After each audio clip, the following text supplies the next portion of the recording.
بسم اللہ الرحمن الرحیم رب اشرح لی صدری ویسر لی امری واحلل عقدۃ من لسانی یفقہوا قولی۔ ناظرین محترم، ایک سلسلہ شروع کیا ہے جس میں ہم مختلف اہل علم حضرات کے افکار و نظریات پہ گفتگو کرتے ہیں۔ آج اسی سلسلے میں مرحوم آیت اللہ آصف محسنی کے افکار و نظریات پہ گفتگو کرنے کے لیے ہمارے ساتھ موجود ہیں استاد حوزہ علامہ سید حسن رضوی صاحب۔ ہم خوش آمدید کہتے ہیں۔ السلام علیکم۔ علیکم السلام ورحمۃ اللہ۔ شیخ آصف محسنی صاحب کے بعض نظریات پہ حوزے میں آپ کو پتہ ہے کہ بعض اہل علم حضرات بہت شدید تنقید کرتے ہیں، تو لہٰذا آج کچھ ان کے نظریات پہ ہم گفتگو کریں گے۔ لیکن پہلا سوال یہ ہے کہ اگر ان کی ابتدائی زندگی کے حوالے سے کہ ان کی ولادت کہاں پہ ہوئی اور کہاں انہوں نے تعلیم حاصل کی۔ جی ہاں، شیخ آصف محسنی رحمۃ اللہ علیہ بزرگ شیعہ علماء میں گزرے ہیں اور جامع شخصیات میں ان کا شمار ہوتا ہے، یعنی علوم منقولات اور معقولات کو جس طرح سے حق ادا کرنا ہے پڑھنے کے اعتبار سے، اس طرح سے انہوں نے مطالعہ کیا اور بڑی ذہین شخصیت تھی۔ بچپنے میں ہی ان کی ذہانت آشکار تھی اور ان کے والد چاہتے تھے کہ تاجر بنے، لیکن خود یہ چاہتے تھے کہ میں اہل علم بنوں، علماء سے متاثر ہوئے وہ، اور اس دور میں بہت تکالیف انہوں نے اٹھائی، چونکہ خود بیان کیا کرتے تھے کہ میں جب چھوڑ کے آ گیا نجف تو والد صاحب مجھ کو پیسے دینا انہوں نے ترک کر دیے، چونکہ میں نے ان کے مطابق وہ چلا، تو بڑی قسم پرسی اور غربت کا انہوں نے عالم کاٹا اور طویل دور کاٹا، یہاں تک کہ نجف کے حالات ایسے تھے کہ وہاں پہ ان کو کمرہ نہیں دیا گیا تو راہداری میں سویا کرتے تھے۔ تو ایک سال اسی طرح گزر گیا، گرمی ہو سردی ہو ان کے سونے کے لیے کمرہ نہیں تھا۔ تو آیت اللہ محسن الحکیم رحمۃ اللہ علیہ کا گزر ہوا، تو وہاں پہ انہوں نے جب ان کو دیکھا تو انہوں نے ان کے اوپر بڑا ترس کھایا اور انہوں نے پھر کمرہ لے کے دیا۔ کہا کرتے تھے کہ اکثر ہمیں وہ روٹی کھانے کو ملتی تھی وہ جل جاتی تھی تو پھینک دیتے تھے۔ تو اس طرح نجف میں سخت وقت گزارا۔ بہرحال ولادت ان کی قندھار میں ہے، قندھاری ہے، افغانستان سے ان کا تعلق ہے اور مطول اور امیر گھرانے سے تعلق رکھتے تھے یہ، اور پڑھائی کی طرف ان کا ذاتی شوق تھا، خاندانی طور پہ کوئی ان کے خاندان میں اس طرف افراد نہیں نکلے تھے۔ ان کے حوالے سے میڈیا، سوشل میڈیا کے اوپر یا یہ جو وکی پیڈیا وغیرہ ہے اس میں تفصیلی ان کے حالات زندگی موجود ہے، تو اس میں انہوں نے ذکر کیا ہے کہ یہ 1314 میں ان کی ولادت ہوئی۔ کبھی آپ سے ملاقات کی تھی ان کی؟ جی ہاں، پاکستان چونکہ ایک طویل مدت رہے، تقریباً 8 یا 10 سال شاید بنتے ہیں یا کم و بیش اس کے مطابق، اسلام آباد میں مقیم ہوتے تھے، تو ہمارے والد صاحب کا ان سے بڑا ایک قریبی تعلق تھا، بہت زیادہ قریبی تعلق، اور ان کے بہت سارے جو ذاتی نوعیت کے اداری مسائل ہیں وہ والد صاحب کے توسط سے چونکہ انجام پاتے تھے، لہذا ان کے سامنے بیٹھنے کا زیادہ موقع ملا۔ تو جب ہم بڑے ہو گئے تو یونیورسٹی میں جب میں ہوتا تھا تو خصوصی ان سے ٹائم لیا کرتا سوال جواب کا، تب ایک بڑا ذوق ہوتا تھا سوال جواب کا، تو 2 گھنٹے بعض اوقات میں سوال جواب کرتا، آخر میں تھک جاتے تو کہتے تھے کہ اب چلے جاؤ۔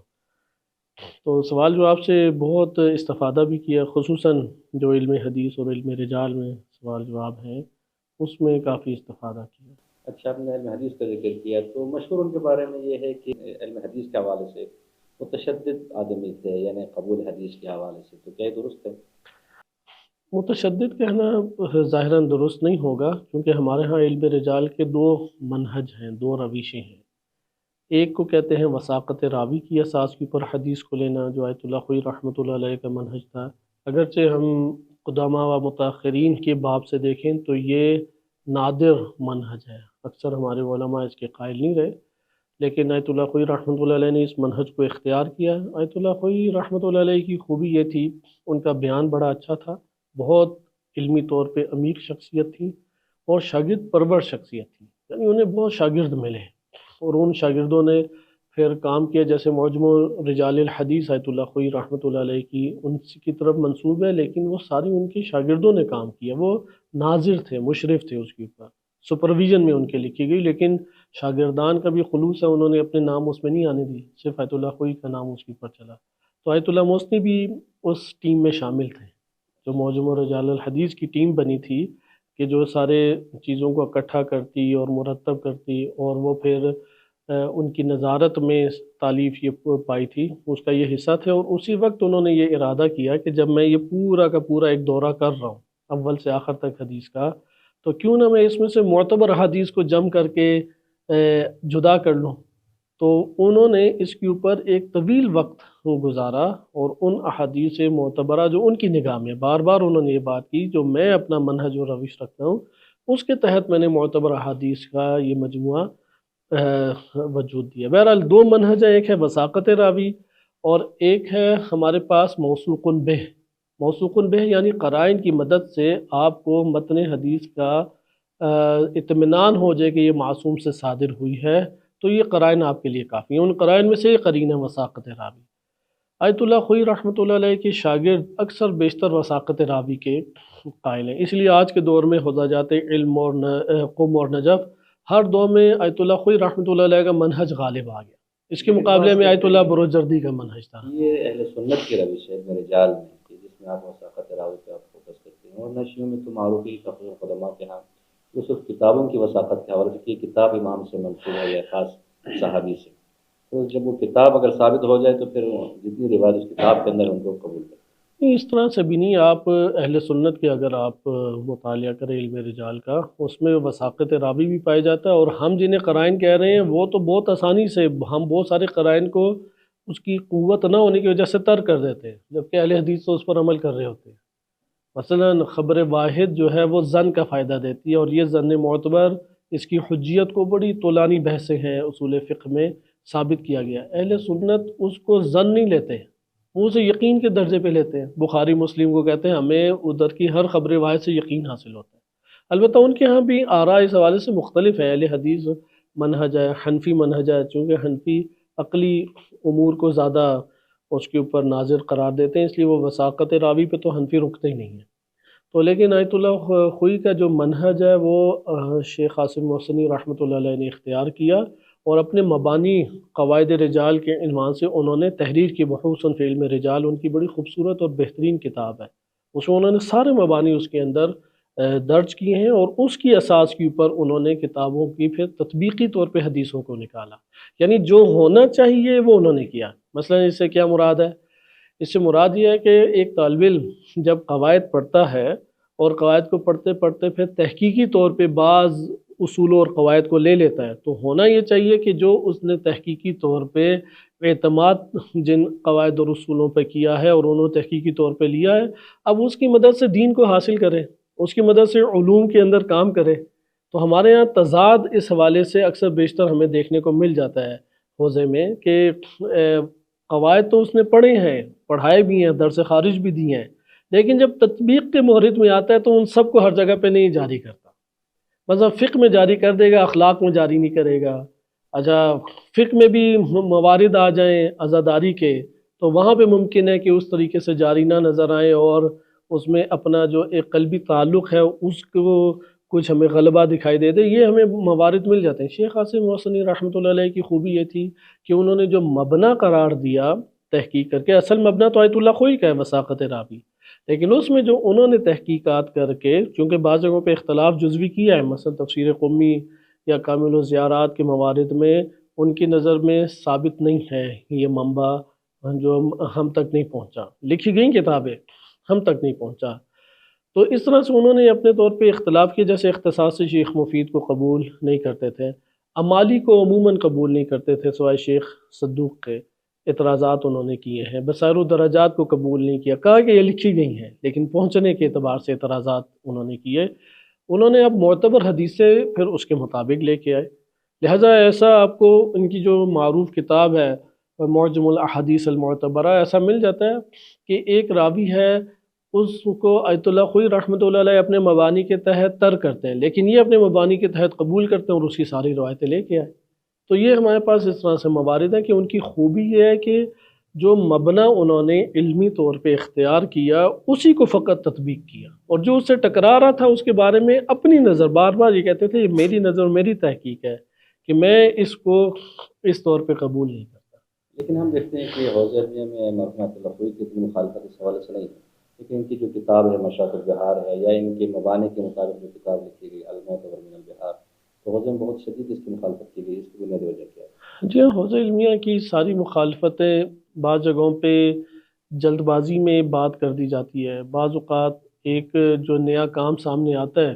اور وہ سابقہ جو ایک تسلسل چل رہا ہے اسے ٹکراتا دکھائی دے تو بالطبع جو وہ فرہنگ اور ماحول جو بنا ہوا ہے علمی، وہ اس کو مذمتی نگاہ سے دیکھتا ہے۔ حوزے میں اصل یہی ہوا، اس طرح سے موضوع کے اوپر کتاب نہیں لکھی گئی تھی، چونکہ علامہ مجلسی رحمۃ اللہ علیہ اخباری تفکر کے مالک تھے اور انہوں نے بہار الانوار بہت زحمت اور محنت سے لکھی، لیکن بہار میں ہر چیز موجود ہے، صحیح بھی ہے، معتبر بھی ہے اور ضعیف بھی ہے۔ ان کے سارے بیانات جو ہیں، کیونکہ بیانات علامہ مجلسی خود لکھا کرتے تھے، حتیٰ کہ مثلا علامہ مجلسی فلسفے کو قبول نہیں کرتے، ملا صدرہ رحمۃ اللہ علیہ کی عین عبارت کو لے کے آئے ہیں لیکن ان کا نام نہیں لکھا، ہاں عین عبارت کو لے کے آئے۔ تو علامہ مجلسی رحمۃ اللہ علیہ کی بہار، اس کا معاشرے پہ بہت گہرا اثر، وہ رب بھی ہے، یعنی حقیقت میں حوزہ علمیہ اندر سے اور ہمارا معاشرہ جس چیز کو تشیع کی طرف نسبت دیتا ہے وہ وہی ہے جو بہار میں انہوں نے ثابت کر دیا۔ لہٰذا بہار اخباری منہج پہ لکھی گئی، وہ نشر ہوئی، پھیل گئی، ہر جگہ پہنچی۔ اب ضروری نہیں ہے کہ جو اس میں لکھ دیا گیا اس کی نسبت تشیع کے لیے ثابت بھی ہو جائے، اس لیے اختلاف بڑھتا جا سکتا ہے۔ آیت اللہ سے محسنی رحمۃ اللہ علیہ نے ایک اور انداز میں اس کے اوپر کام کیا، اور وہ کام کیا کہ سمندر ہے تو میں کیوں نہ ایک ایسا گھاٹ بناؤں جو پینے کے قابل ہے، یعنی آپ اطمینان سے خالص پانی ادھر سے پی سکتے ہیں۔ انوار کا یہ سمندر ہے، انوار کے سمندر سے آپ کے لیے کوئی مشکل پیش نہیں آئے گی۔ تو انہوں نے اس میں صرف نمبرنگ کر کے احادیث کو جمع کیا، تو اس کے اوپر بہت اعتراض ہوا کہ یہ تو 70% بہار کا انکار کر دیا۔ تو وثاقت راوی کے مبنی کے تحت انہوں نے رجالی اعتبار سے اس کو کیا نام ہے تطبیق دی ہے۔ ممکن ہے کہ قرائن کی مدد سے آپ بہت ساری چیزوں میں ازالہ کر سکیں، ممکن ہے براہین کی مدد سے ثابت کر دیں، ممکن ہے تاریخ میں آپ کا اپنا مبنی ہو، آپ تاریخ کے اعتبار سے آپ الگ سے کتاب لکھ دیں۔ اس لیے اعتراض کی ادھر گنجائش نہیں بنتی، بلکہ یہ ہے کہ ہاں اپنے مبانی کے اعتبار سے آپ علمی نقد کر سکتے ہیں، اس میں کوئی عیب نہیں ہے۔ تو یہ دونوں کتابیں اس طور پہ علمی ایک سرمایہ حقیقت یہ ہے، اور ایک بڑی فقیہ نامدار شخصیت اس نے اپنی زندگی میں جو کسب علم کیا ہے اس کے آثار میں سے ایک اثر ہے۔ اختلاف نقد کر سکتے ہیں، اختلاف کر سکتے ہیں، اور اس منہج پہ ہر ایک مورخ کو بھی کام کرنا چاہیے، وہ بہار پہ کام کرے۔ جیسے غریب الحدیث کتاب لکھی گئی بہار کے الفاظ معنی کے اوپر، جو احادیث میں اجنبی لفظ آئے، اب ادھر آپ نقد کر سکتے ہیں کہ ائمہ علیہ السلام تو فصحاء اور بلغاء تھے، وہ کوئی غریب لفظ لکھیں گے، یعنی غریب جو کہ نا آشنا ہے اہل ادب کی نظر میں، ایسا لفظ وہ بیان کر سکتے ہیں، لیکن کتاب لکھی گئی اس پہ، اور وہ اہل علم کے لیے بہت مفید ہے، کیونکہ بہت سارے کلمات ہیں وہ ڈکشنری میں کہیں اور ملتے ہی نہیں، اور اس مصنف نے بہت زحمت اور عرقریزی سے کام کر کے آپ کے لیے ایک بہترین سرمایہ الفاظ معنی کی صورت میں پیش کر دیا۔ تو اس طرح کئی پہلوؤں سے بہار پہ کام کرنا چاہیے، وإلا بہار وہ اس طور پہ قابل اعتماد نہیں ہو سکتی کہ ہم اسے مثل قرآن سند اور دلالت اور حجیت کے اعتبار سے قبول کر لیں۔ اور عقائد کے حوالے سے ان کا منہج کیا تھا، اور فلسفہ عرفان کے حوالے سے؟ جی عقائد میں شیخ عاصم محسنی رحمۃ اللہ علیہ شیخ مفید سے بہت زیادہ متاثر تھے، یعنی اسے کو ہم کہہ سکتے ہیں کہ حد مبالغہ کی حد تک متاثر تھے، اور انہی کا انہوں نے منہج قبول کیا، کیونکہ عقائد میں ایک نو تین منہج ہمارے ہاں، تین الگ الگ روشیں قائم رہی ہیں۔ شیخ صدوق رحمۃ اللہ علیہ کے دور تک جو ظاہراً ہمیں دکھائی دیتا ہے منہج حدیثی تھا، یعنی اہل حدیث منہج تھا، جیسا کہ محمد بن ابراہیم نعمانی رحمۃ اللہ علیہ، انہوں نے امام زمان علیہ السلام پہ کتاب لکھی غیبت نعمانی، صرف حدیثیں ہیں۔ اب مہتویت عقائدی باب ہے لیکن وہ حدیثیں لا رہے ہیں۔ اسی طرح سے شیخ صدوق رحمۃ اللہ علیہ نے مہدویت پہ کتاب لکھی کمال الدین، صرف حدیثیں جمع کی۔ اسی طریقے سے توحید کے اوپر جب انہوں نے کلام کیا، شیخ صدوق نے کتاب التوحید لکھی۔ اعتقادات جب انہوں نے کتاب لکھی تو اس میں حدیثوں کی سندیں ہٹا کے صرف اس کے متن کو ادھر درج کیا اور تھوڑا بہت اپنا تبصرہ کیا۔ تو اسے کہتے ہیں کہ غیبت صغریٰ اور آغاز غیبت کبریٰ میں مجموعی طور پہ عالم اسلام میں جو پھیلا ہوا تھا، بالخصوص سنیوں میں تو بہت زیادہ، اور عالم تشیع میں بھی ہمیں ظاہراً نظر آتا ہے غلبہ جس منہج کا تھا وہ منہج اہل حدیث ہے، جسے آپ تقریباً 600 یا 700 یا 800 سال بعد اخباریت کا آپ نے نام دیا۔ یہ منہج اس دور میں موجود تھا، اور شیخ صدوق رحمۃ اللہ علیہ اسی منہج کے قائل تھے، اس لیے انہوں نے حدیثوں کے اوپر ساری کتابیں لکھی۔ لیکن جب ان کے بعد شیخ مفید آئے، شیخ صدوق رحمۃ اللہ علیہ کی وفات ہے غالباً 381 ہجری، اور شیخ مفید رحمۃ اللہ علیہ کی غالباً 413 یا اس طرح سے کچھ ہے، بہرحال اشتباہ اگر میں نہیں کر رہا، یعنی تھوڑا سا فرق ہے۔ تو شیخ مفید عقلی منہج کی طرف بہت راغب تھے، اور مکتب تشیع میں عقل کا باب کھولنے والی نمایاں ترین شخصیت شیخ مفید رحمۃ اللہ علیہ، اس لیے انہوں نے النکت الاعتقادیہ کتاب لکھی، یا اس طرح سے دیگر اعتقادی کتابیں، اس میں منطقی انداز میں صغرا کبرا نتیجہ لیا، یعنی ریاضی کے انداز میں انہوں نے فکر ریاضی جسے آپ کہہ سکتے ہیں، جس طرح ایک حساب کتاب میں ریاضی ہے، اعداد میں ریاضی، اسی طرح سے افکار کی دنیا میں ریاضی کا نام منطق ہے۔ اس کی اساس کے اوپر توحید کے مباحث اور دیگر مباحث انہوں نے ثابت کی، اس لیے اب شیخ مفید رحمۃ اللہ علیہ کا کلام بھی ہے غیبت پہ، 4 رسالات فی الغیبہ، جس کی توفیق ملی 2010 میں کتاب کا ترجمہ کرنے کی، اور چھپی بھی۔ وہ ٹوٹل اسی طور پر کتاب ہے، اس میں عقلی مباحث، عقلی یعنی منہج کے تحت انہوں نے مطالب لیے اور بہت سارے نقضی جواب دیے۔ مثلا ان میں سے ایک بیان میں کر دیتا ہوں کہ غیبت کیسے ممکن ہے، تو اس کا انہوں نے جواب، اب نقضی جب جواب دیا کہ غار ثور میں رسول صلی اللہ علیہ وسلم نے بھی تو غیبت اختیار کی، تو کیا اس وقت ان کی نبوت اور رسالت باطل ہو گئی؟ چونکہ وہ کہتے ہیں کہ امام تو اہل سنت کہتے ہیں وہ ہوتا ہے جو عملاً حاکم ہو اور عملاً حکومت ہاتھ میں ہو، وإلا امام نہیں ہو سکتا۔ تو اب شیخ مفید کیسے جواب دے رہے ہیں کہ غار ثور میں جب 3 دن کی غیبت میں تھے، تو کیا اس 3 دن میں امت اسلامیہ یا جو پیروان رسول یا رسالت تھے ان کے اوپر ساقط ہو گئی ان کی نبوت اور رسالت، یا ساقط نہیں ہوئی اس غیبت سے؟ تو سنی واضح جواب دیں گے ساقط نہیں ہوئی، تو کہا کہ ادھر بھی امامت ساقط نہیں ہوئی۔ اب یہ ایک نقضی منطقی طور پہ، چونکہ نقضی جواب اور حلی جواب یہ منطقی زبان ہے، تو یہاں سے شیخ مفید چونکہ اب ابتدا تھی تو عقل اور نقل دونوں لے کے چلے، اور کلام کا حسن یہ ہے، کلام فقط عقل پہ نہیں اکتفا کرتا، نقل کو بھی لے کے آتا ہے۔ تو آیت اللہ عاصم محسنی رحمۃ اللہ علیہ کا یہ منہج صراط الحق انہوں نے کتاب لکھی، عرب کمیونٹی میں اب بھی پڑھائی جاتی ہے، یہ نجف اور بعض اسکولوں میں، عرب اسکولوں میں اسی کے حصے پڑھاتے ہیں۔ عرب کافی اس سے متاثر بھی ہوئے، 3 جلدی کتاب ہے، اور انہوں نے اوج جوانی پہ یہ لکھی، اور خود کہتے ہیں کہ میں یہ کتاب لکھ دی تو امیر المومنین علیہ السلام کی قبر مبارک پہ آیا، اور میں نے امیر المومنین علیہ السلام سے مخاطب ہوا کہ میں نے کتاب لکھ دیا، اب چھپوانا آپ کا وظیفہ ہے۔ یہ انہوں نے خود بیان بھی کیا ہے، اور چند دفعہ بیان کیا، میں نے خود سنا بھی ہے کہ میں نے انہیں کہا کہ یہ اب آپ کا وظیفہ ہے، کیونکہ توسل کے اعتبار سے وہ اس سطح کے توسل کے ویسے قائل بعد میں نہیں تھے، لیکن جب یہ کتاب لکھی تو اس نوع کا توسل خود انہوں نے انجام بھی دیا۔ تو صراط الحق آپ کو پوری اسی طرح سے نظر آئے گی کہ اس میں عقلی استدلال بھی ہے، اور روائی بھی بڑے پیمانے پہ استدلال ہے، البتہ روایات میں تواتر کو لے کے آتے ہیں، وإلا وہی فنی طریقے سے اسے حل کرتے ہیں، ضعیف روایات پہ اعتماد نہیں کیا انہوں نے صراط الحق۔ وحدت الوجود کے بارے میں ان کا کیا نظریہ تھا؟ کیونکہ بعض جو لوگ زیادہ تر احادیث کی طرف مائل ہیں یا فلسفہ خان کے بارے میں کوئی کہتے ہیں اچھا نظر نہیں رکھتے، وہ لوگ شدت سے مخالفت کرتے ہیں، کفر شرک تک قرار دیتے ہیں،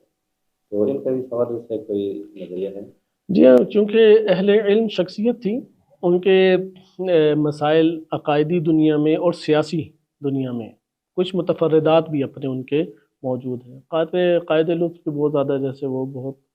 حامی نہیں تھے، صراط الحق میں ملتا بھی ہے، اور اس طرح سے دیگر چیزیں بھی ہیں۔ وحدت الوجود کے حوالے سے مجھے توفیق ملی تھی 2008-9 میں، اور وہ آخری مرتبہ پاکستان میں اس وقت مقیم تھے جامعۃ الکوثر میں، اور انہوں نے لطف کیا کہ ٹائم بھی دیا،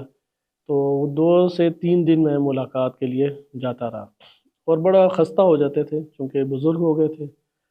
تو اس حوالے سے میں نے فلسفے کے حوالے سے پوچھا، یعنی وہ واقعہ بھی اس طریقے سے ہے کہ اسٹوڈیو انہوں نے بنایا ہوا تھا شیخ محسن نجفی رحمۃ اللہ علیہ نے، ہادی چینل، تو یہ ان کو دکھانا چاہ رہے تھے، تو انہوں نے جو ٹائم دیا تو وہ ٹائم ختم ہو گیا، تو میرے ذہن میں ایک سوال باقی رہ گیا تھا، تو اتنی دیر میں وہ آ گئے شیخ صاحب، اور ان کے ساتھ دیگر بھی افراد تھے، تو میں وہاں پہ نہیں رہ سکا، اور سب کے سامنے میں نے ان سے سوال کیا کہ ملا صدرہ رحمۃ اللہ علیہ نے جو تشکیک وجود کا نظریہ دیا ہے کہ حقیقت وجود کی حقیقت ایک ہے لیکن ذو المراتب ہے، کیونکہ ملا صدر رحمۃ اللہ علیہ ادھر دو نظریات رکھتے ہیں، ایک کو انہوں نے ثابت کی اپنی کتابوں میں، اور آخری عمر میں شخصی کے قائل ہو گئے، وحدت وجود شخصی جو عرفا کا نظریہ ہے، تو وہ یہ قائل تھے مولا صدرہ رحمۃ اللہ علیہ، اور بڑے اس کے اوپر انہوں نے استدلالی گفتگو کی ہے کہ وجود کی حقیقت ایک ہے لیکن یہ ذو المراتب ہے، تو اسے وحدت الوجود کہتے ہیں۔ وحدت الوجود کے ادھر دو معنی ہو گئے، ایک حکمت مطالعہ کے ویسے تو چند معنی بنتے ہیں، حکمت مشاء کا اپنا نظریہ، مراتب کے قائل جس طرح نور ہے، سورج بھی نور ہے، یہ بھی نور ہے، اللہ بھی نور ہے، لیکن وہی مراتب ہیں وجود کے۔ نہیں اس کو ایک اور انداز میں انہوں نے بیان کیا، چونکہ وجود کے نور سے ہاں مثال سمجھانے کے لیے نور اور عدد کی مثال سب سے اچھی ہے، لیکن وہ مثال ہے، صحیح ہے، اس کو تطبیق آپ نہیں کر سکتے اس طرح، چونکہ مثال سمجھانے کے لیے ہوتی ہے، جو ایک طرف سے آپ کو قریب کرتی ہے تو دوسری طرف سے دور کر سکتی ہے، لیکن وحدت الوجود کے 6-7 معنی معروف بنتے ہیں، ان میں سے جو حکمت مطالعہ کا نظریہ تھا وہ ہے کہ وحدت وجود یعنی وجود ایک ہے لیکن ذو المراتب ہے، عرفا کا نظریہ کیا ہے، وہ ذو المراتب کے قائل ہیں، وحدت وجود یعنی وجود ایک ہی ہے، اور وہ ایک وجود جس پر تطبیق ہوتا ہے وہ فقط اللہ تعالیٰ کی ذات ہے، لیکن جب آپ ذو المراتب کہتے ہیں تو یہ کئی کے اوپر تطبیق ہوتا ہے۔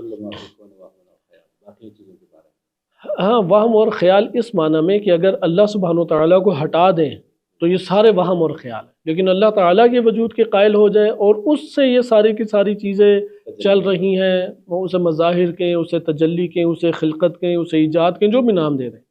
ہاں وہ عرفا اس کے قائل ہیں۔ بہرحال تو میں نے ان سے کہا کہ جو وحدت الوجود کا نظریہ ہے کیا یہ شرک ہے؟ تو اس جگہ پہ شیخ محسن نجفی رحمۃ اللہ علیہ فرمانے لگے کہ بعد میں یہ سوال کریں، ابھی ہم جا رہے ہیں، تو انہوں نے کہا نہیں ابھی سارے بیٹھ جائیں، تو وہ سارے بیٹھ گئے ادھر، تو تب بالکل ایک ابتدائی یعنی متوسط جوانی تھی، ابتدائی تو نہیں متوسط جوانی تھی، تو گھبراہٹ بھی تھی ان بزرگان کے سامنے، لیکن سوال بہرحال کیا تو انہوں نے اطمینان سے اس کا جواب دیا اور کہا کہ ملا صدرہ رحمۃ اللہ علیہ نے جو کچھ لکھا ہے میں نے عمیق طور پہ اسے پڑھا ہے، اور کسی بھی جگہ کے اوپر شرک نہیں اسے لازم آتا، انہوں نے جو لکھا ہے وہ اصلاً شرک اس سے لازم نہیں آتا۔ پھر میں نے اگلا سوال کیا ادھر ہی کیونکہ فرصت مل گئی، کیا قرآن اور روایات سے ثابت ہے، جیسے ملا صدرہ کے مدعی ادعا یہی ہے، تو انہوں نے کہا میں جو سمجھتا ہوں وہ اصلاً قرآن اور روایات سے یہ ثابت نہیں، ان کے یہ نظر ہے۔ جی ہاں، تو انہوں نے عرض کیا کہ عقلی طور پہ ثابت ہے یا نہیں، میرا سوال یہ تھا کہ آیا اس سے شرک لازم آتا ہے یا نہیں، تو انہوں نے اس کا انکار کیا کہ اس سے شرک لازم نہیں آتا، اور پھر یہ کہ قرآن اور روایات سے اس کی تائید ملتی ہے، انہوں نے کہا کہ نہیں قرآن اور روایات سے یہ ثابت نہیں ہوتا، یہ ان کا اپنا ایک نظریہ اور فہم تھا۔ عرفان کے حوالے سے ادھر ہی پھر سوال کیا، عرفا جو وحدت الوجود کے حوالے سے کہتے ہیں آپ کی نگاہ میں وہ کیسا ہے؟ تو انہوں نے بہت صراحت کے ساتھ یہ بیان کیا، اور جو صراحت کے ساتھ انہوں نے بیان کیا یہی اکثر جواب دینا چاہیے ان افراد کو کہ جو اس طرح کے لیول کی شخصیات ہے اور انہوں نے نہیں عرفان کا مطالعہ کیا۔ انہوں نے کہا کہ میں نے عرفان اور ابن عربی کا کبھی مطالعہ نہیں کیا، اس لیے مجھے پتہ ہی نہیں ابن عربی نے لکھا کیا ہے کہ میں اس میں کوئی رائے دے سکوں، اس لیے میں نے عرفان اور ابن عربی کو نہیں پڑھا۔ آخری سوال اس حوالے سے یہ ہے کہ بعض لوگ تو ان کی شدید مخالفت کرتے ہیں، جیسے حسن الجاری صاحب جیسے افراد، وہ تو ان کو ناسبی پتہ نہیں کیا کیا القابات سے پکارتے ہیں، لیکن کہتے ہیں کہ مثلا ان کا نظریہ تھا کہ افغانستان میں زیارت عاشورہ پڑھنا درست نہیں، تو یہ کیا خود زیارت عاشورہ کی ہی مخالف ہے یا کچھ خاص حالات میں تقیہ کے طور پر انہوں نے یہ بات کی؟ اللہ یاری صاحب کے حوالے سے تو شیعہ سنی دونوں ہی جو عاقل افراد ہیں اور مکتب کی بنیادوں کو اور اہل بیت علیہ السلام کی سیرت کو جانتے ہیں، وہ جانتے ہیں کہ ایک بیمار شخصیت ہے، ایک بیمار انسان ہے جس نے شیعوں کے درمیان بھی اختلاف کو رواج دینا ہے، سنیوں کے درمیان بھی اختلاف کو رواج دینا ہے، اور جتنی کاوشیں ہیں وہ دین اسلام کی بجائے استعماری قوتوں کے فائدے میں چلی جاتی ہیں۔ تو یہ ہر دور میں اس طرح کی شخصیات کا اہل بیت علیہ السلام کے دور میں انہوں نے شدت سے اس کی مذمت کی، اور اس طرح کے مثلا اس کا واقعہ میں ایک آپ کی خدمت میں عرض کر دیتا ہوں۔ جنگ صفین میں امیر المومنین علیہ السلام نے تجدید بیعت یا بیعت کے اوپر استقامت کے اظہار کو لینے کے لیے ایک جوشیلی تقریر کی، اس کے نتیجے میں بہت ایک جوش فوج کے درمیان آ گیا، تو اب واپس تشریف لے گئے اپنے خیمے میں۔ تو پیچھے سننے میں آیا کہ جناب حجر بن عدی رضی اللہ عنہ اور ان کے جو ساتھی ہیں وہ سب و شتم کر رہے ہیں معاویہ اور شام کے باغیوں کی۔ تو امام علی علیہ السلام نے حکم جاری کیا کہ انہیں میری طرف سے روک دو، یہ کیا وہ کام کر رہے ہیں۔ اچھا، وہ جب اس کی خبر ملی تو آگے ان کے پاس خدمت امیر المومنین علیہ السلام میں حاضر ہوئے اور آگے کہا کہ ہم حق پہ نہیں ہیں، کہا کہ حق پہ ہو، کہا وہ باطل پہ نہیں ہے، کہا کہ ہاں وہ اہل باغی ہیں، باطل پر ہے، کہا پھر آپ نے ہمیں کیوں روک دیا۔ تو اب جو جواب دیا وہ نہج البلاغہ میں بھی مذکور ہے، اور مفتی صاحب نے جو ترجمہ کیا ہے مفتی جعفر رحمۃ اللہ علیہ نے، وہ میں بیان کرتا ہوں کہ مجھے یہ پسند نہیں ہے کہ تم انہیں گالیاں دینے لگو۔ انہوں نے سب و شتم کا ترجمہ گالیاں، ہاں امام نے فرمایا کہ میں نہیں چاہتا کہ تم سباب بن جاؤ، گالیاں دینے لگو۔ اگر تم نے کرنا ہے تو عقل کا تقاضا یہ ہے، ہوش مندی کا تقاضا ہے کہ ان کے تم برے اعمال کو پیش کر کے اس برے عمل پہ تنقید کرو، انہیں کیوں اس طرح سے لان تان کر کے تم معاشرے کے اندر ایک فضا قائم کر رہے ہو۔ تو یہ والی چیز ہمیں ادھر بھی سمجھنی چاہیے، کیونکہ آپ کے پاس وہ معقول طریقہ ہونا چاہیے جو اہل بیت علیہ السلام کا ہے۔ یعنی تبرہ کا ایک مورد ہے جو اللہ اور بندے کے درمیان ہے، اور ائمہ علیہ السلام یا نماز کے اختتام پہ یا سجدے میں ایک عمل انجام دیتے تھے۔ آپ اس اللہ اور بندے کے درمیان جو مرتبہ تبرہ ہے اسے اعلانیہ کریں گے تو وہ فتنے کا باعث بنے گا۔ لہذا یہ ایک چیز جو اللہ یاری کی طرف سے ہے کہ اس سے تو کوئی بھی شخصیت محفوظ نہیں ہے، اس سے تو دین اسلام خصوصاً مکتب تشیع محفوظ نہیں ہے جو وہ ضرر پہنچا رہا ہے۔ کجا یہ کہ شیخ قاسم محسنی وہ تو کوئی حیثیت ہی نہیں پھیر رکھتے، اور اپنے طرف سے تہمت مراجع اعظام کے بارے میں آغا سیستانی رہبر معظم کیا کیا غلیظ ترین اس نے تہمتیں لگائی ہیں۔ خوب، دوسری چیز جو ہمارے پاس موجود ہے کہ زیارت عاشورہ کی بات، خود ان کا جو عمل ہے شیخ قاسم محسنی رحمۃ اللہ علیہ کا، کیونکہ ضروری نہیں ہے کہ ہم ان کے تمام سیاسی یا فکری مباحث سے متفق ہوں، میں تو صرف ان کی ایک سیرت کو بیان کروں، ورنہ بعض ان کے سیاسی موقف سے اختلاف کرنے کا ہمیں حق حاصل ہے، بعض اعتقادی متفردات میں ممکن ہے کہ ہم اگلی الگ رائے رکھتے ہوں، لیکن انہوں نے علمی بات کی تو ہم بھی علمی نقد کریں، ہم اپنی جذباتی نقد نہ کریں، جاہلانہ نقد نہ کریں۔ تو اس میں ایک اور ان کا مبنی تھا، اب یہ جو دعائے کمیل ہے، چونکہ ان کی یہ کتاب، بہت ساری کتابیں ابھی نہیں چھپی، انہوں نے یہ کام کیا ہے کہ دعاؤں، مناجات اور زیارت ناموں میں جو معتبر ہیں ان کے مبنی کے تحت وہ انہوں نے پورا الگ کیا ہوا ہے، لیکن وہ چھپا نہیں ہے۔ تو دعائے کمیل اس زمرے میں نہیں آتی، لیکن جامع کوثر جامع اہل بیت میں دعائے کمیل ہوا کرتی تھی، تو وہ دیر تک روتے رہتے تھے اس میں، اور کہتے تھے کہ میں سند کی وجہ سے اسے نہیں مانتا، لیکن اس کے متن کی وجہ سے مانتا ہوں۔ ہاں، اس کی دلالت، یہ جو الفاظ معنی ہے نا، یہ نہیں صادر ہو سکتے امیر المومنین علیہ السلام کے علاوہ۔ تو زیارت عاشورہ کے حوالے سے وہ واضح کوئی اس طرح سے تذکرہ نہیں کرتے تھے، لیکن وہ تعصب کی فضا، اس کی بنیاد کے اوپر انہوں نے وہاں پہ یہ کہا طالبان، کیونکہ وہ گلے کاٹتے تھے اور بہانے انہیں چاہیے تھے، استعمار فائدہ اٹھاتا تھا، تو وہ فتنے کو برپا، جیسے قرآن نے کہا ہے کہ ان الفتنۃ اشد من القتل، ہاں، تو وہ فتنے کا جو باعث بن رہا ہے وہ تو قتل سے بھی شدید تر ہے، اس کی اساس پہ کہتے تھے آپ اعلانیہ نہ اس کو پڑھیں۔ جیسے ایران کے اندر بھی رہبر معظم کے حکم کے اوپر ایک مدت تک اعلانیہ، اور شاید ابھی بھی کسی حد تک یہ رائج ہو کہ اعلانیہ نہیں اس کو پڑھے جانا دیتے تھے یہ حرم میں اہل بیت علیہ السلام میں۔ تو اسی طرح وہاں پہ بھی یہ فضا قائم ہوتی ہے، اور یہ بات ہم جانتے بھی ہیں، کوئی بھی ابھی بھی ہم میں سے شخص سعودی عرب کے کسی علاقے میں چلے جائے، طالبان کے پاس ڈالر کی بڑی اسے ایک پیشکش ہوتی ہے اور جاب کرتا ہے، تو وہاں پہ بالآخر تقیہ ہی کرے گا۔ پاکستان جیسے بات، جی ہاں،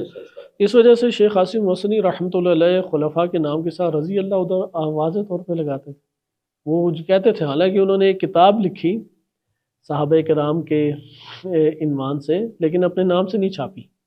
تو وہ کتاب ان کے مجموعے میں موجود ہے، وہ جو آثار کے سی ڈی موجود ہے، لیکن ان کے نام سے وہ نہیں چھپی۔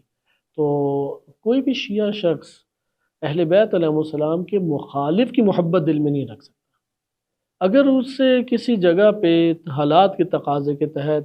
احترام کی کوئی بو دکھائی دیتی ہے تو واضح سمجھ لیں یہ تقیہ ہے۔ تو ناظرین محترم، آپ نے مرحوم آیت اللہ عاصم محسنی صاحب کے کچھ نظریات اور متفردات کے حوالے سے گفتگو سنی۔ تو ان نظریات سے آپ اتفاق بھی کر سکتے ہیں اور علمی طور پر اختلاف بھی کر سکتے ہیں. انشاءاللہ کسی نئے موضوع کے ساتھ پھر حاضر ہوں گے.